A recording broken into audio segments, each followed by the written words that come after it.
Jesus is in the last week of his life before the crucifixion in Jerusalem, and he is with his disciples. This probably takes place, the setting is probably around the table at what we know as the Lord's Supper, as he invites his disciples to share the Passover with him one last time. I want to read the first 15 verses. If when you find it, would you stand with me and let's get it before us. And you notice it starts off with the phrase, I am. I am the true vine, and my Father is the gardener. He cuts off every branch in me that bears no fruit, while every branch that does bear fruit he prunes so that it will be even more fruitful. You are already clean because of the word I have spoken to you. Remain in me, and I will remain in you. No branch can bear fruit by itself. It must remain in the vine. Neither can you bear fruit unless you remain in me. I am the vine, you are the branches. If a man remains in me and I in him, he will bear much fruit. Apart from me, you can do nothing. If anyone does not remain in me, he is like a branch that is thrown away and withers. Such branches are picked up, thrown into the fire, and burned. That's an interesting analogy, isn't it?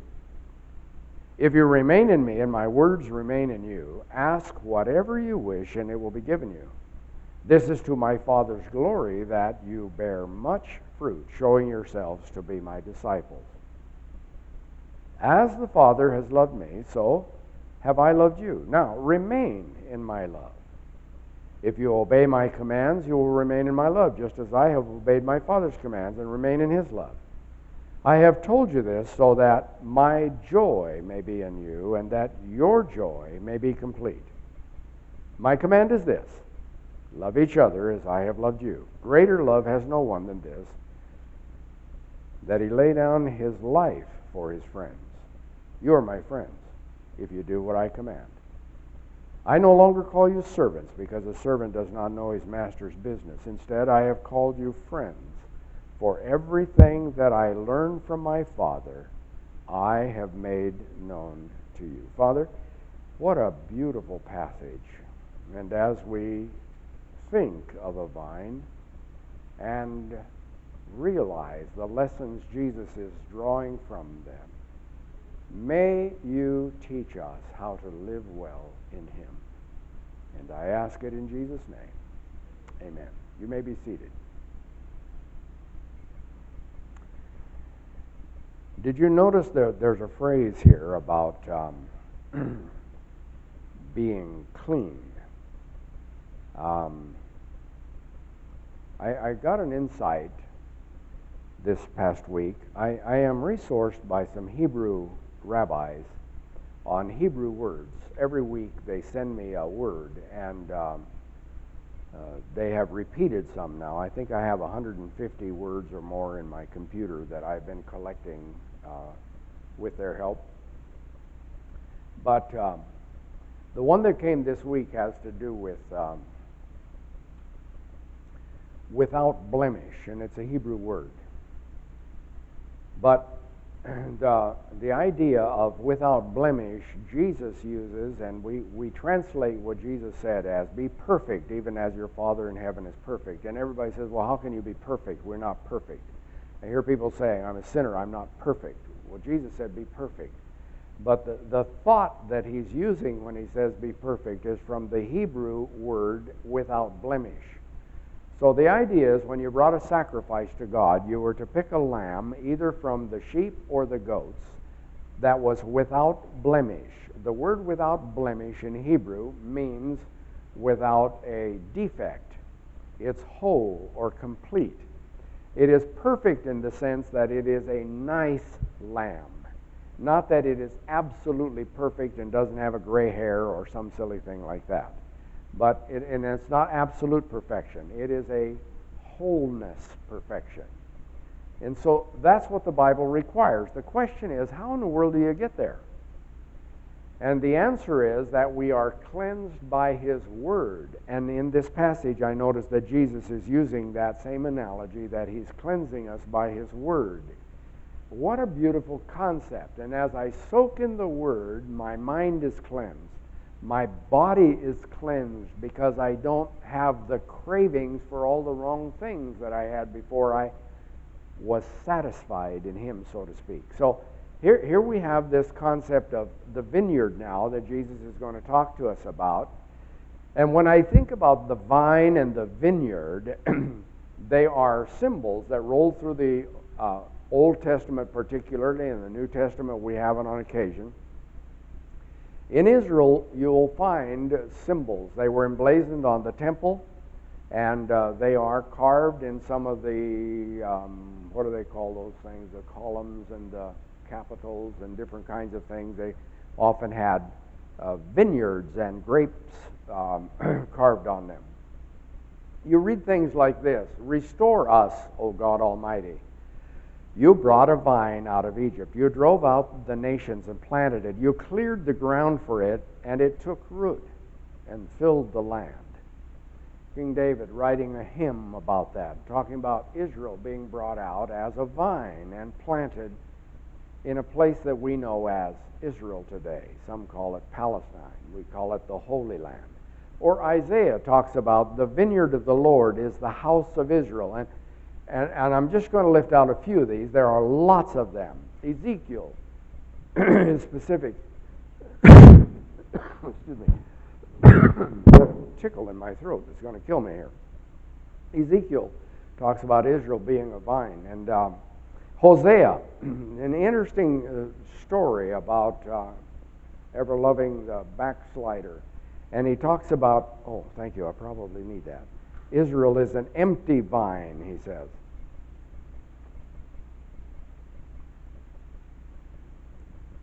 I mowed some weeds the other day out here, and I have had my sinuses affected. These thistles that we grow around here are just amazingly powerful. And it is still affecting me, I think, a little bit. Anyway, here's the thing. When you read these passages in the Old Testament about Israel being a vine, this symbol is never used apart from degeneration. In other words, God is saying, I brought a vine, and I loved it, and I nurtured it, and I planted it, and tended it. But it has degenerated. It has always turned out to be a bad vine. But Jesus comes along in this passage with his disciples in Israel, and he is saying to them, here's hope, here's good news. And he is announcing to us that God, his Father, has done something different with a vine. He has given a true vine. So look at the identity here. Jesus says, I am the true vine. Wow. Not Israel, Jesus. Now, some people want Israel to be still be the big thing, you know, and they want Israel to be God's. No, wait a minute. He focuses on Jesus. And so he says here, I am the true vine, and my Father is the gardener. So I want to focus on this true vine. So here's a picture of one that's been pruned back. I'm amazed at how old vines still produce heartily.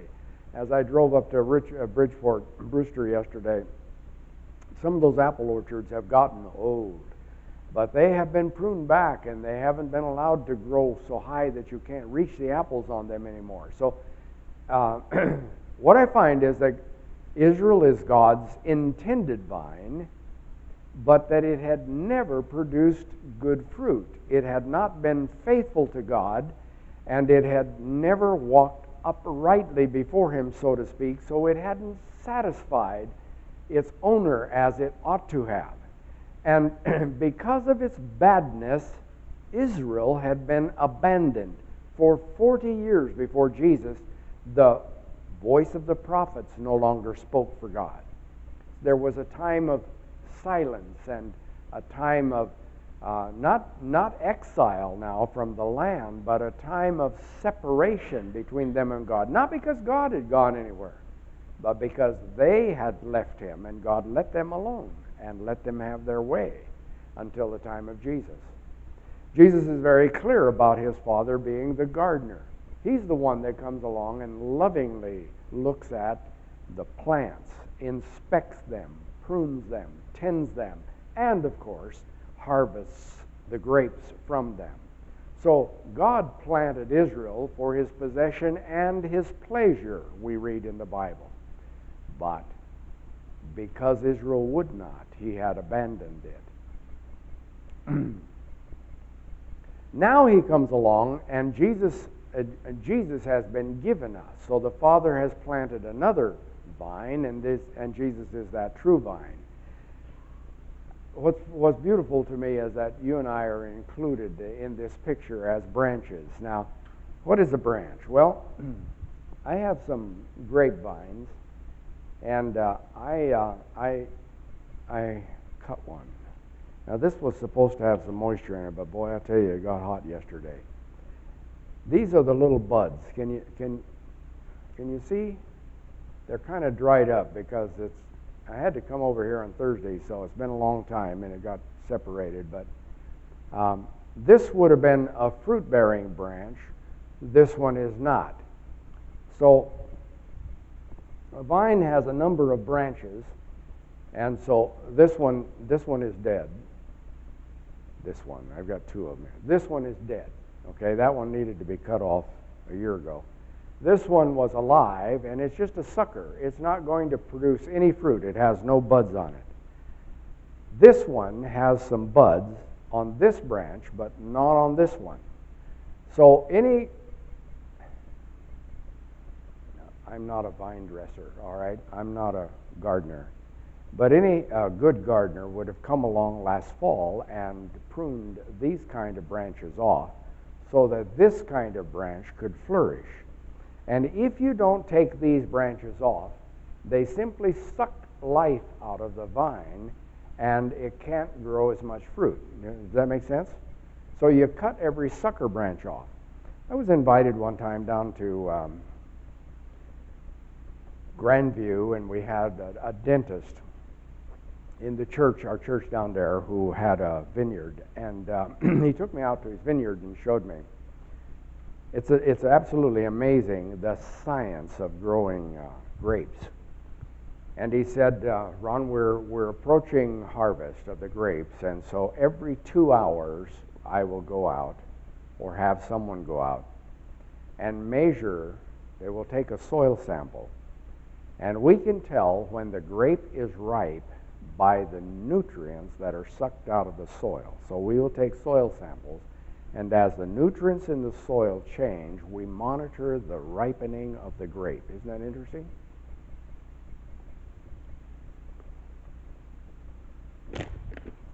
So he said, when the nutrients reach a certain point, and it's changing every 2 hours, when the nutrients reach a certain point, the vine will have ripened, it will have sucked out the sugar that the fruit needs.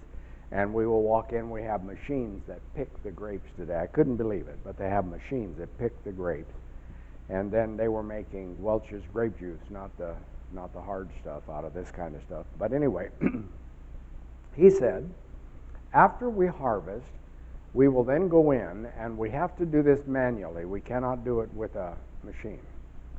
And we take a scales with us, and we cut off 48 ounces of vines, of branches, 48 ounces. We measure them with a scale. We cut off 48 ounces from each vine, and we count the number of buds.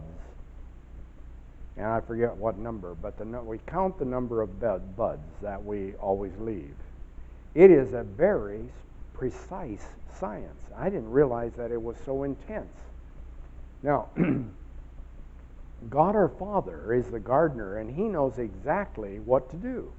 But pictured for us here in what Jesus is talking about is this concept of vine and branches, and the whole idea is to create fruit. Well, what is the fruit? Okay, I understand that grapevines are to produce grapes. And this batch of grapevines that I cut these branches off of produces 5 different kinds of grapes. My father had grafted in a variety of grapes, and so there are green ones, a couple of varieties of green ones, and then there are 3 varieties of dark, what do you call it, red grapes, Concords and something else. So I think 3 of the varieties are seedless, and some of them have seeds. They all have a little bit different flavor, but they are absolutely delicious. And it is delightful to be able to enjoy the fruit, the grapes. We have dried some and enjoy using the raisins. I like to have raisins in my cereal, and so the whole idea is to have some fruit. But wait, what kind of fruit am I to produce? Are you to produce? And it would be easy for me to tell you that what we have to do by way of fruit is to win souls for Christ. And I have to tell you, I don't think that's what it is. So I go to Galatians, and the Apostle Paul talks about the fruit of the Spirit. Many people read it, the fruits of the Spirit, and they think there are 7 or 8 different kinds of fruit. But it's singular, the fruit. You know, I think that the fruit is love. I think what God wants us to do is to love Him and love others as we love ourselves, and that's the fruit. All good works stem from love. If we love God, we delight in doing His will. If we love others, we do what is good for them. We try to be helpful and encouraging, whatever it takes. Branches are always dependent on the vine. So if you and I are going to produce fruit, we have to be dependent on the true vine, Jesus Christ. We don't look at each other and evaluate the fruit that we're producing. The gardener comes and evaluates the fruit. He's the only grader that has a right to grade the quality of fruit. Isn't that beautiful? So, you know, ultimately it doesn't matter what you think of what I'm doing by the way I love. What matters is that God is pleased with the way I love. And that levels the playing field, you know. I don't have to adjust my life to suit you. I do have to adjust it to suit Him. The second thing I see is Jesus talks about it. I'm not going to make it through this. You guys are going to have to finish the sermon for me. There's an intimacy that we need to learn to cherish. So Jesus says, remain in me, and I will remain in you. Now there's a mysticism that talks about how we're to just kind of evolve into God. He evolves into us, and we kind of just mystically become one. No, that's not what. It's a relational kind of thing that happens. So the reality of life is, as a branch, you either get pruned so that you'll bear more fruit, or you get completely clipped off and thrown into the fire. Oh, joy. No, that's what Jesus said. Listen, 2 things happen. Either you're going to get pruned or you're going to get cut off, and then you're going to be burned up. Because these things don't make good fire. They burn, but they don't create enough heat to cook anything on, so they're absolutely worthless.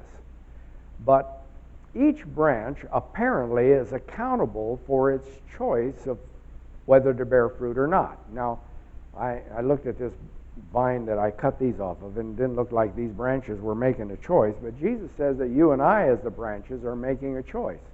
And we're the ones deciding whether or not we're going to produce fruit. But we have to remain in the vine in order to do that. So the relationship is absolutely imperative. Jesus says, remain in me. And then he says, apart from me, you can do nothing. Now that doesn't mean that you can't down a good Big Mac or something once in a while. It's that you're not going to accomplish anything of significance or eternal worth without Jesus Christ. The fellow that helped me bring the baptistry over and is going to be bringing that carpet for me over to Rocky Butte in a couple of weeks has a guest with him this week. And the guests were asking, they have recently retired and they bought a RV and they've been traveling around the country, and now after about 6 months of just going and camping here and camping there, they're finding that that is an empty life. So as they sat around the table the other day, they were asking, when you retired, what happened? And he said, we went out as volunteers, missionaries. Went to Papua New Guinea for a while, and then we went to Africa. Okay, so what did you find? The most fulfilling thing I've ever done in my life. And you know, we talked about that, and I have had a chance to piggyback on what he's been saying. The most fulfilling thing in my life is what God has accomplished through me. And I am hearing a lot of reports these days about a word I said or a helping hand I gave or something that represented Jesus and the difference it made in somebody's life. Man, it is absolutely wonderful. But I'm reminded of this. Apart from me, you can do nothing. Oh, but if I can just remain in Him, imagine what we can do. We have a tendency to focus our skills and our actions and our, sometimes rules about what not to do. Man, we get all carried away with those things. But Jesus focuses the relationship. And He says the relationship between you and me is absolutely primary, absolutely necessary. Remain not only in me, but remain in my love. Okay. I find that in America we are romantic cripples. Man, we read romantic novels, we watch romantic movies, we want the feelings of love, but you know what? I find that a lot of people in my culture have never learned how to be loved. I watch couples fall in love with each other, and really they're falling in love with the feelings of love. They're not falling in love with each other. And then they get married, and they are two selfish people trying to have the other person satisfy their needs. They've never learned how to be loved. You know, one of the things that you have to learn how to do to be loved is you have to submit to the other person. You have to be kind. You have to be faithful. You have to be appreciative. And there are just some basic things that you have to learn. If you and I don't learn how to be loved of God, we will not know how to love a spouse or kids or anybody else. Am I making sense? It's a simple thing. And communicating on Facebook or somewhere like that won't cut it.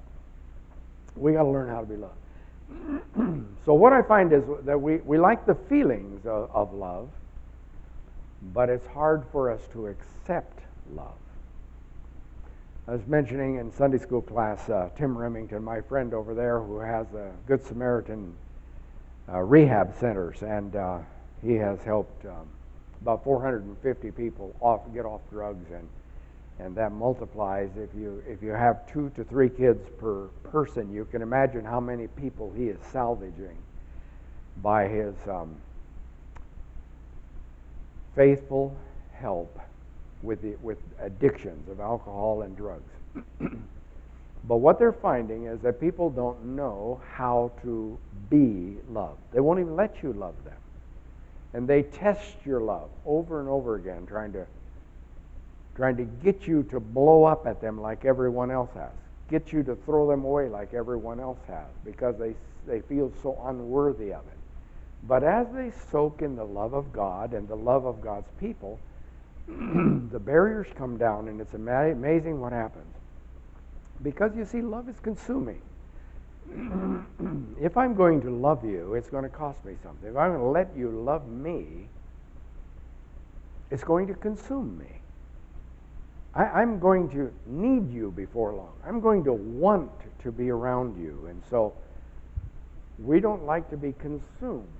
And so we struggle with turning loose, with allowing our weaknesses to show, with being submissive with each other. The third thing is that we need to understand the result of all of this. So what's the result of all of this? Well, here it is. While every branch that does bear fruit, he prunes, so that it will bear more fruit.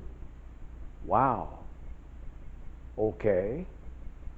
I have to tell you, I don't like the pruning. I don't like it when God takes something away.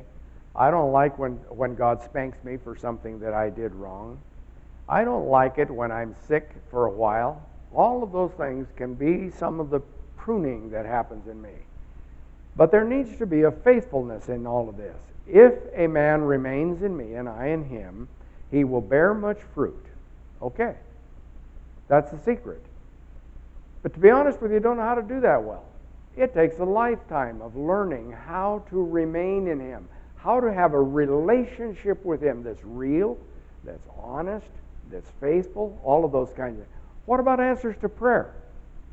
Jesus said, if you remain in me, and my words remain in you, ask whatever you wish. Oh, I'd like to have $1 million. No, I don't need $1 million. No, listen, I need to ask in his name. I need to ask things that are both good for me and good for the kingdom. But if I ask accordingly, it's absolutely amazing. I was just telling you about the help that God gave me with with a renter, a bad renter. Oh, here's one that's interesting. A joy that is complete. I have told you this so that my joy may be in you, and that your joy may be complete. You know, we look around for joy all over, and all the best we have is happiness. A little experience here, a little experience there. But if I have God's joy, all these little things are wonderful. And you know, go to Hawaii and enjoy it all to the full. Because I'm not trying to make that my God. It's just something extra that he gives me along the way. I drove up to the taco stand the other day, and Manuel said, I'll trade you some tacos for your car. And he has a sign up on his window that says, we don't give credit today. That will be tomorrow, in Spanish. And so I said, tomorrow we'll trade car for tacos, but not today. And they both remembered their sign and laughed. Oh yeah, that was a good one, you know. Because you see, in Mexico, tomorrow never comes, right? Yeah, you're going to get your driver's license. Well, we don't have it ready today, but if you'll come back tomorrow. So you come back tomorrow. No, I told you tomorrow it would be ready. So you come back the next day, and they say, no, tomorrow it'll be ready. Tomorrow never comes, okay? And so you can give credit tomorrow, but not today. So I thought I'd trade in my car tomorrow, but not today. However, I can have a joy that is complete. I can drive a nice car. I can enjoy relationships, and sometimes the food that I get to eat with people is just phenomenal. But it's not about the food. It's about the relationship. Okay. There are some things that I have learned. The I am sayings that I'm sharing with you, and I won't have time to do this, but let me just give you a look at this, and then you can think about it. Jesus ties himself, as I am, to all of the symbols that he has given us, that God has given us in the tabernacle. For instance, the great altar. The great altar, as you came to worship, was the place where sin was dealt with, and everybody had to bring a sacrifice, a sin offering. Jesus is our sacrifice. So, as we come to worship, just like a worshiper back in the days of the tabernacle would have come, the first thing you have to deal with is sin, and there needs to be a sacrifice. Oh, there's bread. Do you remember me saying that Jesus says, I am the bread of life? In the tabernacle, there's the table of showbread, and it represents Jesus. Oh, did you remember that Jesus said, I am the light of the world? And in the tabernacle, there's the 7 lamps branch stand. I didn't get that right, but did you get it? Okay. And Jesus is the light to our understanding and to our way, so that we walk uprightly. Oh, the priest. Jesus is our high priest. And in the next message I'll be preaching, I'll be sharing with you out of John 17, the high priestly prayer, where Jesus comes before the Father to talk to him about you and me. Oh, and then the ark, the Ark of the Covenant. Do you know that that represents Jesus? It is wood overlaid with gold, but it has a lid. And the lid in King James is called the mercy seat. And I've always wondered, what is that? Listen, it is a covering. Let me just give you a thumbnail sketch here. Do you remember when Adam and Eve sinned, they tried to cover their nakedness with leaves, and God said, no, that won't do. Let me make you some skins. Let me make you some leathers. They'll look really good on you. And so God covers our sin. He puts a covering over it. And that covering is where we meet with Him. It's where grace covers our sin, and we can have fellowship restored with God. You see, and that's just some of the things. But the things that are illustrated for us in the tabernacle represent the I am sayings that Jesus is talking to us about. In psychology, they teach us about Maslow's hierarchy of needs. And they say that there are a number of needs that we need. We have some physiological needs. So we need air and water and food and shelter. The next layer of need to satisfy has to do with safety. We need to feel safe. We need to make sure that a thief isn't going to break in, or that some bad man isn't going to attack us on the street or something. So safety is one of the things we need. A third one is love. All of us need to love and be loved. So in our hierarchy of needs, we have to take care of this one. As kids grow up, there's a stage where mom and dad, they want to make sure that they are loved by mom and dad.